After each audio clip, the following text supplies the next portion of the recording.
Dewan Pimpinan Cabang FKPWK Kabupaten Hulu Sungai Selatan kembali memanen jagung nang ketiga kalinya di kawasan Taluk Aman Sungai Kupang Kandangan. Hasil panen nang sangat memuaskan, ukuran jagung nang besar dan berkualitas membuat komoditas ini kada hanya diminati warga lokal, tetapi juga pembeli dari luar daerah.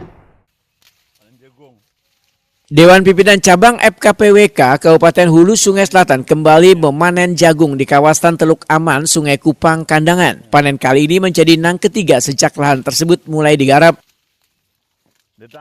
Sekretaris FKPWK Hulu Sungai Selatan Salman Al-Parisi atau nang akrab disapa Gus Dur menyatakan hasil panen sangat memuaskan. Ukuran jagung nang besar dan kualitasnya nang baik membuat komoditas ini kada hanya diminati warga lokal tapi juga pembeli dari luar daerah.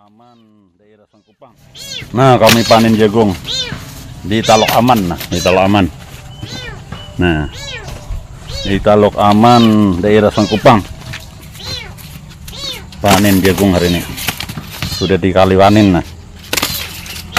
Untuk yang lagi. Nih ada bukan dayak ya seorang datang lah. Anu kari aja. Mau kemana los? Tamban. Tamban. Tamban.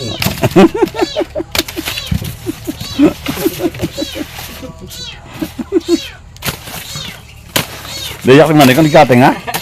Kapuas. Di Kapuas. Oh.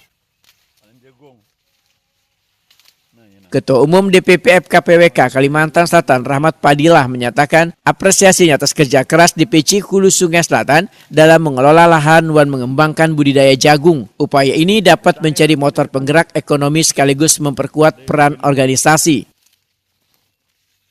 Pembina DPP FKPWK Kalimantan Selatan Haji Junaidi memedahkan pemanfaatan lahan produktif untuk jagung merupakan peluang bisnis yang menjanjikan sehingga perlu dikelola secara berkelanjutan. Panen jagung ketiga ini menjadi bukti konsistensi FKPWK Hulu Sungai Selatan dalam memanfaatkan potensi pertanian daerah. Selain mendukung ketahanan pangan, langkah ini diharapkan pula mampu membuka peluang usaha baru serta meningkatkan kesejahteraan warga sekitar.